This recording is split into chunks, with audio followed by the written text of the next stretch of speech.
The alarm bells rang through the crystal halls of the Galactic Consortium's main building. The sound was soft and musical, like wind chimes in a gentle breeze. Even their warnings were peaceful. Ambassador Krell of the Vishan people pressed his six-fingered hands against the smooth table and looked around at the other council members. Fear filled the room like a thick fog. "The Void Swarm has taken another world," he said quietly. His voice shook despite his efforts to stay calm. Tertius Prime fell 3 days ago. 15 billion souls gone. The other ambassadors sat in silence. Each represented a different species, but they all shared the same look of helpless terror. The consortium had ruled this part of the galaxy for over 2,000 years. They had built a perfect society based on peace, science, and working together. War was something they had forgotten how to do. "How many systems have we lost now?" asked Ambassador Ying, her feathers drooping with sadness. The bird-like Kithara had always been the most gentle of all the species. 47 confirmed, replied the floating jellyfish-like creature that served as their war strategist. Even though it was called a war strategist, it had never actually planned for real war. The position was mostly ceremonial. The swarm's growth rate is increasing. Our computer models show they will reach the core worlds within 18 months. Ambassador Krell's skin turned a pale blue, the color of deep fear among his people. The core worlds held trillions of citizens. They were the heart of everything the consortium had built over thousands of years. Libraries full of knowledge, art galleries with masterpieces from 100 worlds, and most importantly, the nursery planets where the young of all species grew up together in peace. "Our fleets?" he asked, though he already knew the answer. "Useless," the strategist said bluntly. "The swarm doesn't follow any rules we understand. They don't negotiate. They don't retreat. They just consume everything and everyone. Our weapons are designed to disable, not destroy. Even when we try to fight back, they adapt too quickly." The council chamber fell quiet again. For 2,000 years, they had solved every problem through talk and cooperation. The idea of something that could not be reasoned with was like trying to understand a completely alien concept. Ambassador Chun-Vie of the aquatic Marhai spoke from her water tank. "Perhaps we should consider evacuation protocols. We could move the population to the outer Rim territories." "And then what?" Krell asked. "Hide forever? Watch them consume world after world until there's nothing left? We represent the hopes and dreams of 12 species. We can't just run away." The strategist's tentacles twisted nervously. "There might be another option. The survey teams have been watching a species on the Galactic Rim. They call themselves humans." Several ambassadors looked confused. Most had never heard of these humans before. "They're from a planet called Earth," the strategist continued. "It's what we would classify as a death world. Extreme weather, dangerous creatures, natural disasters. Most species would have died out in a few thousand years. But these humans not only survived, they thrived." Ambassador Ying tilted her head. "What makes them special?" "They're different from us. Our researchers have been watching them for about 50 years. They still have something we evolved beyond long ago. They know how to fight wars. Real wars. Not the small conflicts we had in our early history, but large-scale organized violence." The word violence made several ambassadors uncomfortable. It was not a concept they liked to think about. "But surely," said Chun-Vie, "any intelligent species would have moved beyond such primitive behavior by now." "That's what makes them interesting," the strategist replied. "They kept the ability to fight while also developing advanced technology and complex societies. They're not primitive. They're just different. Our observers say they've had hundreds of major wars throughout their history. They've perfected the art of conflict in ways we never had to." Krell stood up and walked to the large window that showed the garden outside. Gentle creatures grazed on purple grass while soft music played from hidden speakers. It was beautiful and peaceful. It was everything they might lose forever. "What are you suggesting?" he asked without turning around. "We send them a message. Ask for help. They might know strategies we've never considered." "You mean hire them to fight for us?" Ambassador Ying sounded shocked. "Not fight for us," the strategist corrected. "Teach us how to fight. Show us methods we haven't tried. Think of them as military advisors." Krell turned back to face the council. "Do we know anything about their moral system? Are they honorable? Can they be trusted?" The strategist's form shimmered thoughtfully. "From what our observers report, they have complex codes of honor. They protect the weak and value sacrifice for the greater good. They seem to have strong concepts of right and wrong. They might be exactly what we need, warrior philosophers who can guide us while keeping our values intact."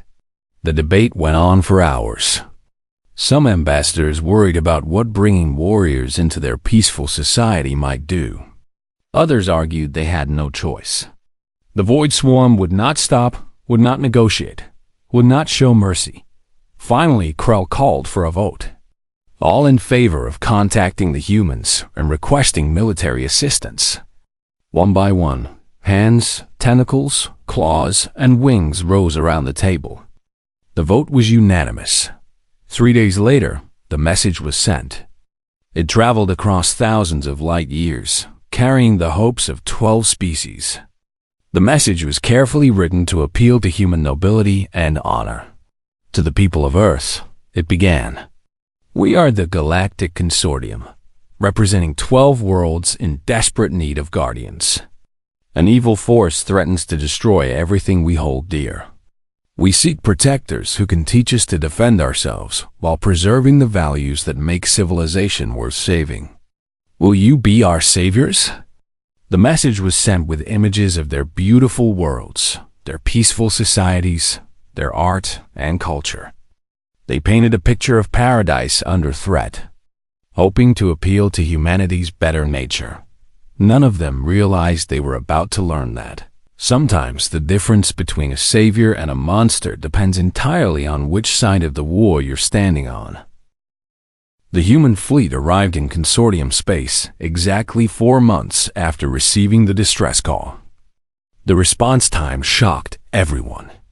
According to their calculations, it should have taken at least a year for any reasonable civilization to organize a proper diplomatic and military response. Ambassador Krell watched the approaching ships through the viewing port of Station Prime, the Consortium's main diplomatic hub. He had expected elegant vessels that matched humanity's supposed warrior-philosopher nature. Instead, what he saw made his skin turn pale blue with worry.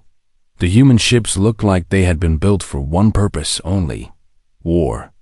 They were dark metal rectangles with no decoration or artistic design. Weapons stuck out from every surface. Unlike Consortium vessels that curved gracefully through space like swimming creatures, these ships moved in straight lines with mechanical precision. They looked hungry. "They brought quite a fleet," said Ambassador Ying, her feathers rustling nervously.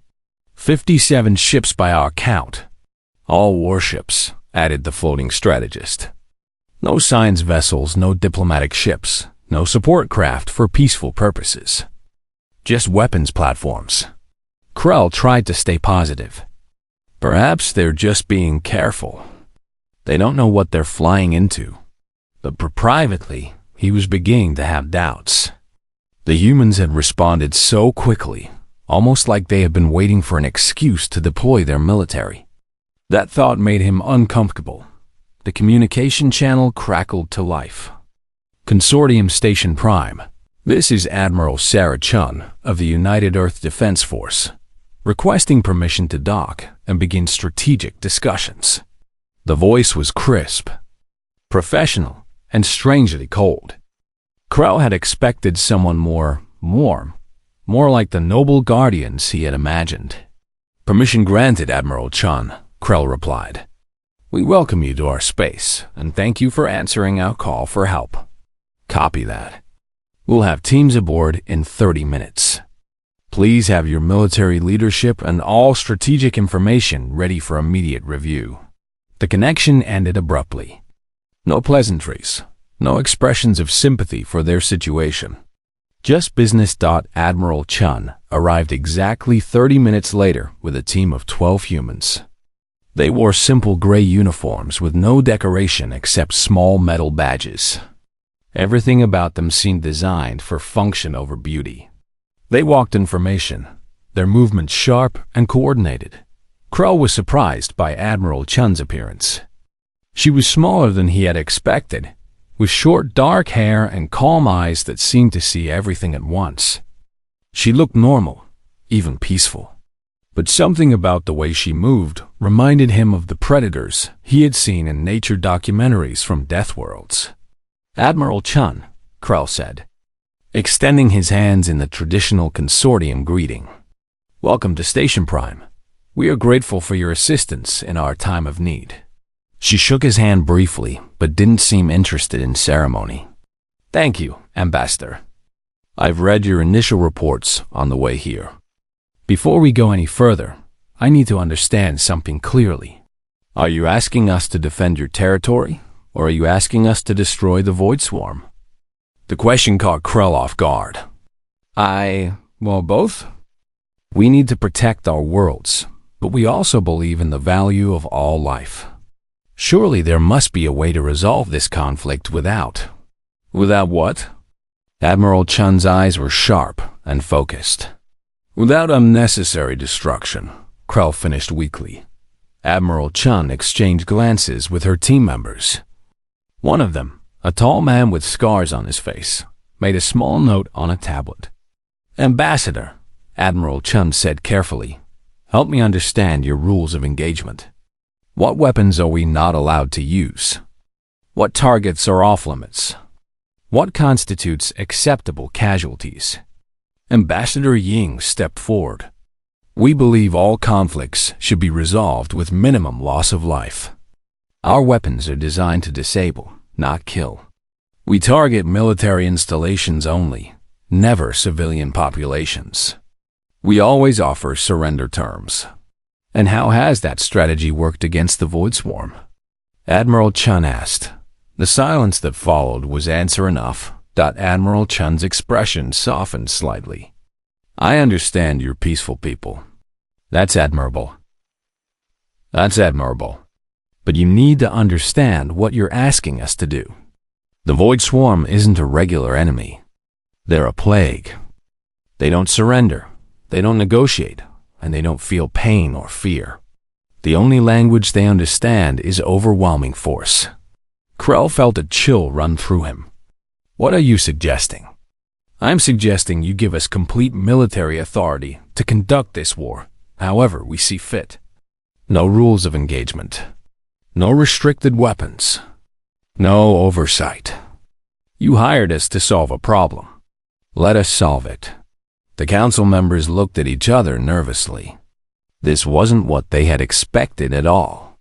They had imagined wise guardians who would teach them better defensive strategies while respecting their values. What about civilian populations on occupied worlds? Ambassador Chum Va asked from her water tank. We'll do our best to evacuate who we can, Admiral Chun replied. But our primary goal is to stop the swarm from spreading. If that means sacrificing occupied territory to save the rest of the galaxy, then that's what we'll do. The word sacrificing hung in the air like a bad smell. The consortium had never had to make such choices before. Perhaps we should discuss this with our full council, Krell said. Admiral Chun nodded. Of course. But understand something. Every day you debate, the swarm takes more territory. Every hour you wait, more people die. We can start immediately if you give us authorization. Or we can sit here and talk while your civilization burns. She stood up and her team followed. We'll be on our flagship running strategic analyses. When you're ready to win this war, Call us." After the humans left, the council chamber was silent for long minutes. "They're not what we expected," Ying said finally. "No," Krell agreed. "They're soldiers, not philosophers. But maybe that's what we need." The strategist floated closer to the table. "I accessed some of their tactical data while they were here. Their computers have been running battle simulations since they arrived. The scenarios they're planning, I've never seen anything like it." "What do you mean?" Krell asked. "They're not just planning to fight the swarm. They're planning to hunt them, to track them down and eliminate them completely. It's not defense, it's extermination." Ambassador Chenvi's tentacles writhed nervously in her tank. "Perhaps we should look for other options. Surely there are other species who could help us without requiring such extreme measures." Krell walked back to the viewing port. Outside, the human ships waited in perfect formation. They looked like predators waiting for permission to hunt. "There are no other options," he said quietly. "We've asked everyone. We've tried everything. The humans are our only hope." The council voted 3 hours later. The decision was unanimous, but it felt like defeat rather than victory. They would give the humans full military authority. They would turn their war over to people who understood violence in ways they never wanted to learn. As Krell sent the authorization to Admiral Chun, he wondered if they had just saved their civilization or doomed it to something worse than destruction. Outside the station, the human ships began moving into attack formation. The hunt was about to begin. The first battle took place in the Kepler system, where the Void Swarm had been consuming the outer mining colonies for 3 weeks. The consortium sent observer Zefka to document humanity's enlightened warfare methods for future study. He expected to witness noble tactics and honorable combat. Instead, he watched humanity wage war unlike anything in recorded galactic history. The human fleet approached the system in complete silence. No demands for surrender, no warnings, no attempts at communication. Admiral Chun's ships simply appeared at the edge of the system and began what they called target acquisition. Zefka watched from his observation ship as the humans released clouds of small metal objects that spread throughout the system. Within hours, they had mapped every Void Swarm ship, outpost, and creature down to the smallest detail. "What are those devices?" Zefka asked Commander Ross, the human liaison assigned to him. "Reconnaissance drones," Ross replied casually. "We need to know exactly what we're dealing with before we start the extermination process." The word extermination made Zefka's tentacles curl with discomfort. "You mean the liberation process?" Ross looked at him with an expression Zefka couldn't read. "No, I mean extermination. Watch and learn." The attack began at exactly 0800 ship time, but it wasn't like any attack the consortium had ever seen. The humans didn't charge forward with weapons blazing. Instead, they released something invisible. "Biological agent deployment successful," came Admiral Chun's voice over the communication channel. "Targeting swarm respiratory and digestive systems. Estimated effectiveness, 96% mortality rate within 6 hours. Zefka was horrified. "You're using biological weapons? Those have been banned by galactic law for over 1,000 years. Commander Ross shrugged. "Your laws, not ours. The swarm doesn't follow your laws either. We fight fire with fire." On the viewing screen, Zefka watched as entire swarm ships went dark. The creatures inside were dying from a plague specifically designed to target their biology. It was efficient, brutal, and completely without mercy. But that was only the beginning. As the biological weapon did its work, human ships moved in to finish off the weakened survivors. They didn't use clean energy weapons that would simply destroy the ships. Instead, they deployed what they called nanite swarms, tiny machines that ate through the swarm vessels from the inside out. The nanites consume the ship's structure and turn it into more nanites. Ross explained as they watched swarm cruisers dissolving like sugar in water. Very effective against biological technology. The swarm builds their ships out of living material. So the nanites just keep eating until there's nothing left. Zefka watched in sick fascination as creatures that had terrified the galaxy for months were reduced to floating debris in less than 4 hours. But the humans weren't finished. "Admiral," came a voice from one of the human ships. "We have survivors trying to escape in small pods." "Negative on prisoner protocols," Admiral Chun replied coldly. "Destroy all pods." "No survivors." But Zefka started to protest. "No survivors," Ross repeated. "That's standard procedure against the swarm. They share memories and experiences through their hive mind. If even one escapes, it takes everything it learned about our tactics back to the main force. We can't allow that." Zefka watched human fighters hunt down escape pods like predators chasing wounded prey. There was no hesitation, no mercy. The pilots destroyed every single pod with the same emotion they might show swatting insects. This is barbaric," Zefka whispered. "This is war," Ross corrected. "Real war. Not the polite little conflicts your people remember from history books. This is what it takes to destroy an enemy that wants to consume your entire civilization." But the humans still weren't finished. Admiral Chun ordered her ships to the colony worlds that the swarm had been consuming.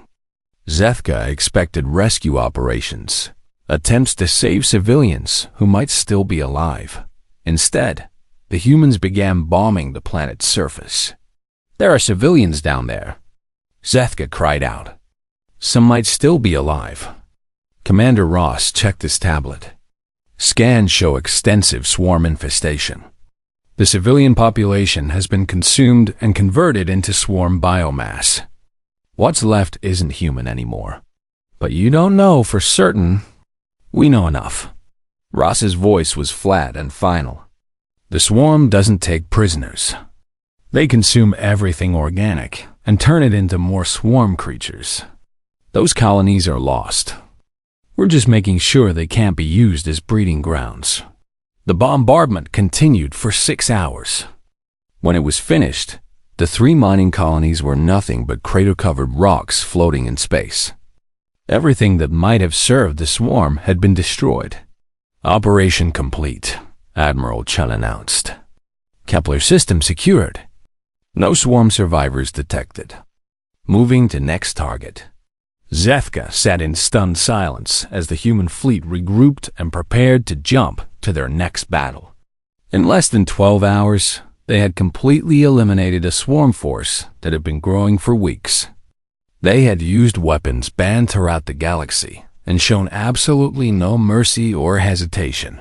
"How do you sleep at night?" Zefka asked Commander Ross. Ross looked at him with something that might have been pity. "We sleep fine because we know that every swarm creature we kill today is 1,000 innocent people who won't die tomorrow. Your people think war should be noble and clean. That's why you were losing. But the cost, the methods, the cost of losing would be higher," Ross interrupted. "The swarm doesn't care about your moral standards. They don't fight with honor or show mercy. They just consume. To beat them, we have to be willing to do things they can't adapt to." Over the next week, Zefka watched the humans conduct 4 more operations. Each one was more brutal than the last. They used quantum viruses that destroyed swarm neural networks.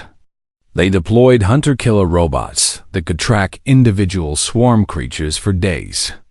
They even captured swarm bioships and somehow turned them against their former masters. The humans studied their enemy not to understand them, but to find better ways to cause pain and death. They treated the swarm like a disease to be cured, not a species to be reasoned with. "They enjoy this," Zefka reported back to the council.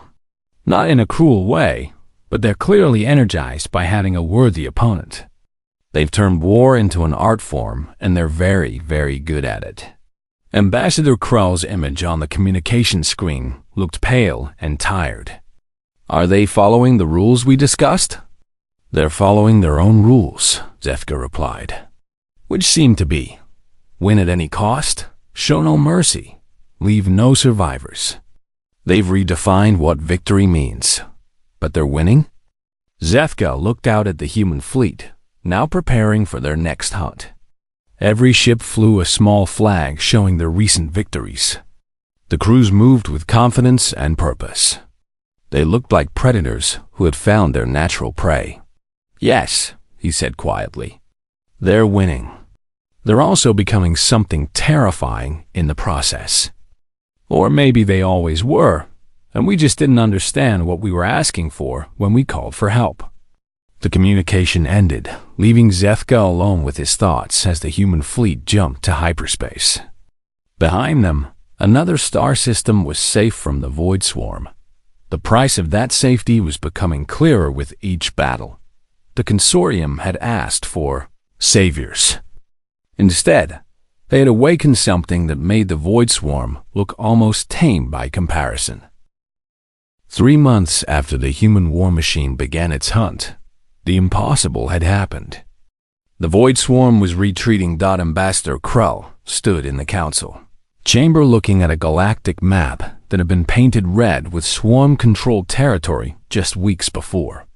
Now, system after system showed green as human forces liberated world after world with terrifying efficiency. 47 systems freed in 90 days, reported the military strategist, its tentacles trembling with a mixture of relief and fear. The swarm's expansion has not only stopped, they're actively pulling back their forces to defend core positions. Ambassador Ying preened her feathers nervously. The human methods are effective, but the reports from observer Zefka trouble me deeply. They trouble us all, Krell admitted. He had read every report, watched every battle recording that the humans had allowed them to see. The efficiency was remarkable. The brutality was unprecedented. The humans had turned war into something beyond the consortium's understanding. They didn't just fight the swarm. They psychologically tormented them. Somehow, they had learned to broadcast frequencies that caused pain to the swarm's hive mind. They used captured swarm creatures as bait to lure larger forces into carefully prepared killing zones. Most disturbing was their apparent ability to think like their enemy. Human commanders could predict swarm movements with uncanny accuracy, as if they understood the hive mind better than the swarm understood itself. The refugee reports from liberated worlds are concerning, said Ambassador Chumvi from her water tank. The humans show no interest in rebuilding or healing. They simply move from battle to battle. They're hunting, Krell said quietly. Not defending, hunting. The communication system chimed, indicating an incoming transmission from Admiral Chun. Her image appeared in the center of the room, and Krell was struck by how she had changed. Her eyes were harder now, more focused. She looked like someone who had seen too much death and learned to enjoy it. Council members, Admiral Chun said without preamble. I'm calling to inform you that we've located the swarm homeworld. The chamber fell silent. The swarm homeworld was a legend, a theoretical place that consortium scientists had debated for decades. If it even existed, it would be the source of all swarm expansion, the heart of their hive mind. How? Krell asked. We captured a swarm queen 3 weeks ago, Admiral Chun replied casually, as if capturing queens was routine. After proper interrogation, we extracted the navigation data from its neural core. Ambassador Ying looked sick. You tortured a captured enemy? Admiral Chun's expression didn't change. We extracted vital military intelligence using available methods. The Queen provided the location of their breeding world before termination. The clinical way she spoke about torture and murder made Krell's skin turn pale blue. These humans had become something cold and mechanical, like weapons that could think and plan. What are your intentions regarding the homeworld? The strategist asked. Complete destruction, Admiral Chun replied. We've developed a new weapon specifically for this target. Tectonic resonance bombs that will crack the planet's core. Nothing will survive. An entire planet? Ambassador Chunvia's tentacles writhed in horror. That's genocide on a scale we can barely comprehend. It's necessary, Admiral Chun said firmly. The swarm homeworld contains the master breeding chambers and the central hive mind core. As long as it exists, they can rebuild their forces indefinitely. Destroying it will eliminate the species completely. Krell stood up slowly. Admiral, surely there must be another way. Perhaps we could capture the planet, study their technology, maybe even find a way to communicate. Admiral Chun's laugh was cold and sharp. Ambassador, the swarm has consumed 47 worlds and trillions of lives. They don't communicate. They consume. They don't negotiate. They expand. This is the only language they understand. She leaned forward, and her eyes were like ice. You hired us to solve a problem. The problem is the existence of the Void Swarm in 72 hours. That problem will no longer exist.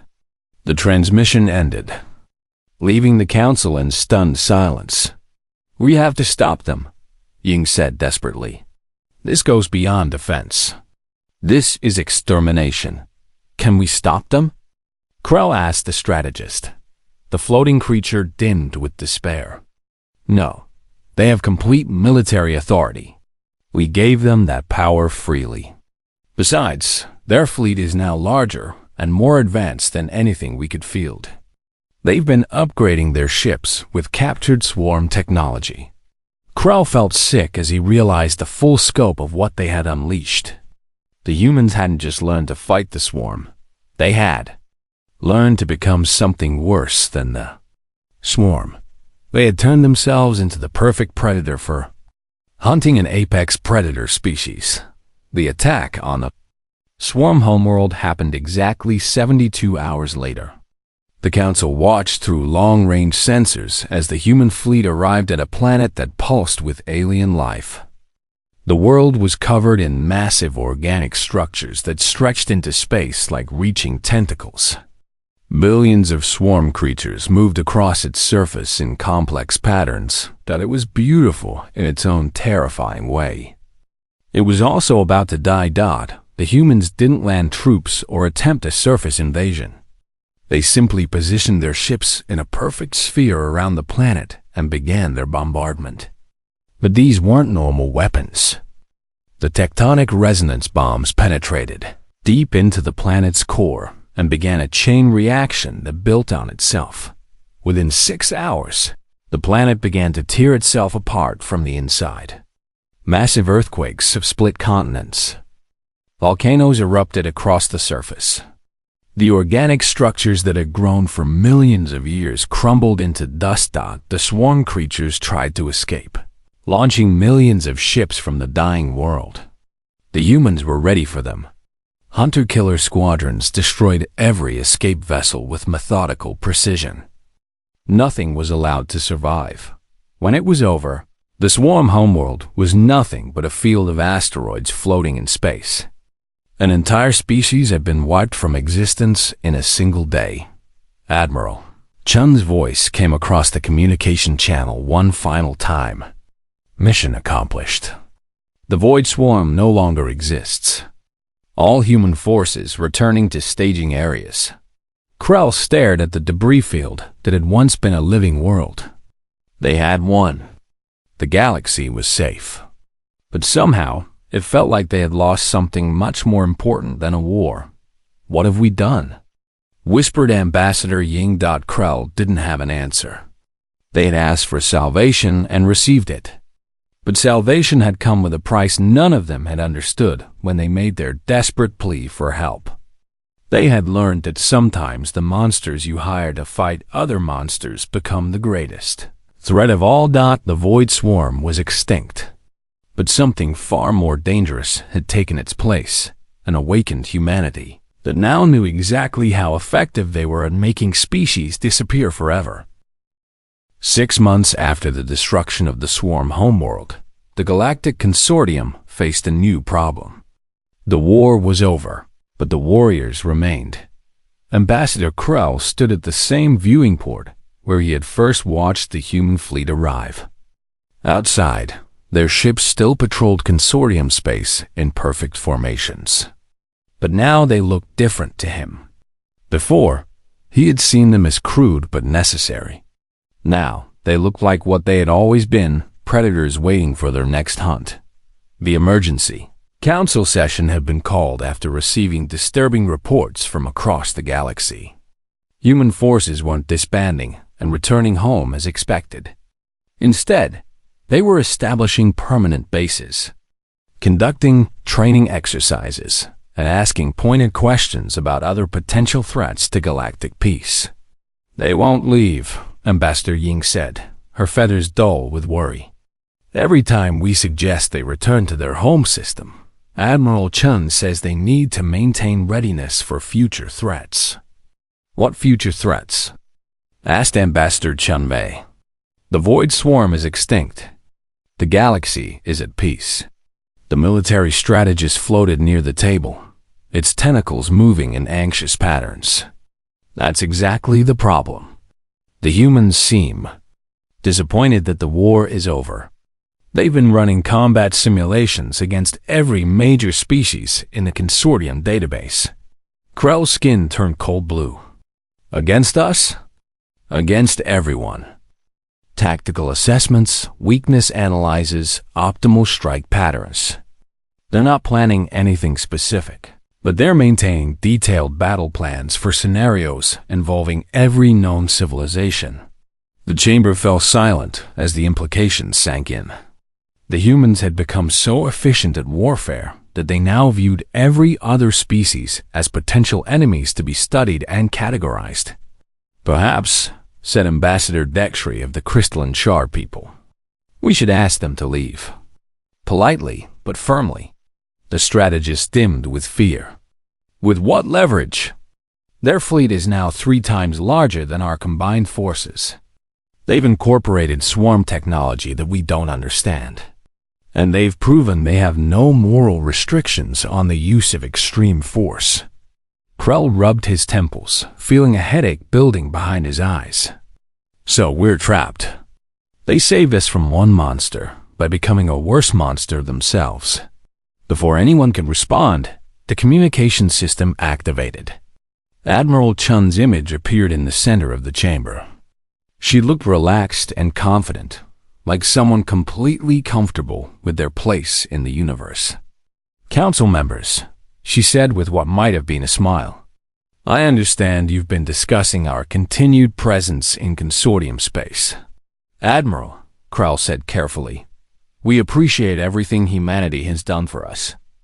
But with the swarm threat eliminated, perhaps it's time to consider transition of forces?" Admiral Chun finished. "Return to peacetime operations?" "I understand your thinking, Ambassador, but I'm afraid that's not possible." The temperature in the room seemed to drop several degrees. "You see," Admiral Chun continued, "our intelligence networks have identified 17 potential threats to galactic stability. Emerging aggressive species, resource conflicts between neighboring systems, and several concerning developments in bioweapon research among species that weren't part of the original swarm conflict." Ambassador Ying spoke up nervously. "Surely those are matters for diplomatic resolution." "Diplomacy failed against the swarm," Admiral Chun replied. "It will fail against these threats too. The galaxy needs protectors who understand that sometimes peace can only be maintained through the credible threat of overwhelming force."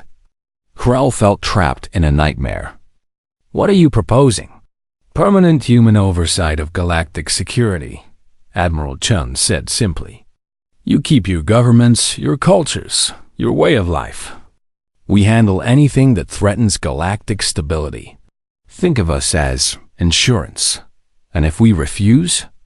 "Ask the strategist," Admiral Chun's expression didn't change, but something cold flickered in her eyes. Who would enforce that refusal? You disbanded most of your military forces centuries ago. The few ships you have are designed for exploration and research, not warfare. You couldn't stop a single human battle group, let alone our entire fleet. The truth hit the Council like a physical blow. They had made themselves completely dependent on human protection. And humans, it seemed, had no intention of giving up that power. Besides, Admiral Chun continued, this arrangement benefits everyone. You continue your peaceful existence while we ensure nothing threatens that peace. It's what you originally asked for. Guardians to protect your civilization. This isn't protection, Krell said quietly. This is occupation. Admiral Chun tilted her head thoughtfully. Is it? Your people are free.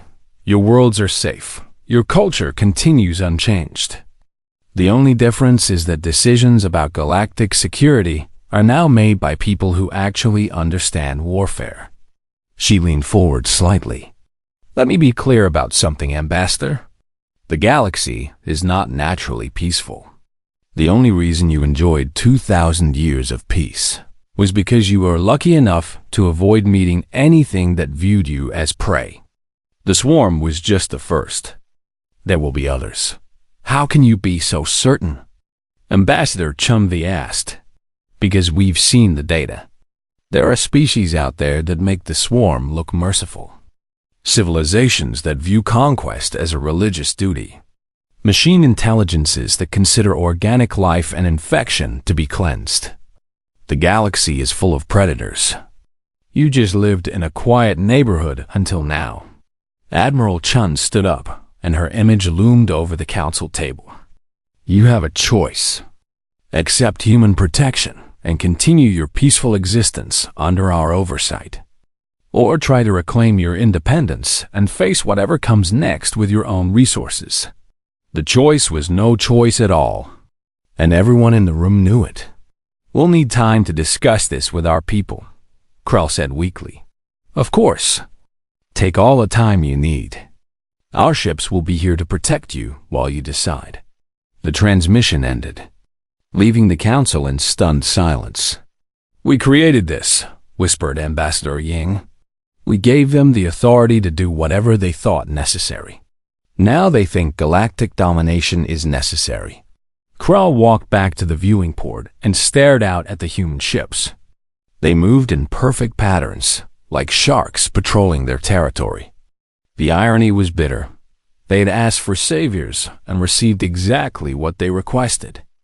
The humans had saved galactic civilization. They had just never specified that the civilization would remain free after being saved. Maybe they're right, said the strategist quietly. Maybe the galaxy does need guardians who understand violence. Maybe peace can only exist under the protection of those willing to become monsters when necessary. Krell watched a human patrol pass by the station. The ship's hull was decorated with kill marks, one symbol for each swarm vessel destroyed. There were hundreds of marks on just that one ship. Perhaps, he said finally, but I wonder what happens when the Guardians decide their wards have become too troublesome to protect. The council voted 3 days later. The decision was unanimous, as it had been when they first called for human help. They would accept permanent human oversight of galactic security. They would keep their peaceful civilization under the protection of humanity's evolved capacity for organized violence. The galaxy was safe, free. Peaceful peoples could continue their lives without fear of predators from the dark spaces between stars. All it cost was the illusion that they controlled their own destiny. Outside Station Prime, human ships continued their eternal patrol. They had become exactly what the consortium had asked for, guardians, who would do whatever was necessary to protect galactic peace. The fact that this made them the most dangerous force in known space was simply the price of salvation. In the end, they had gotten their saviors.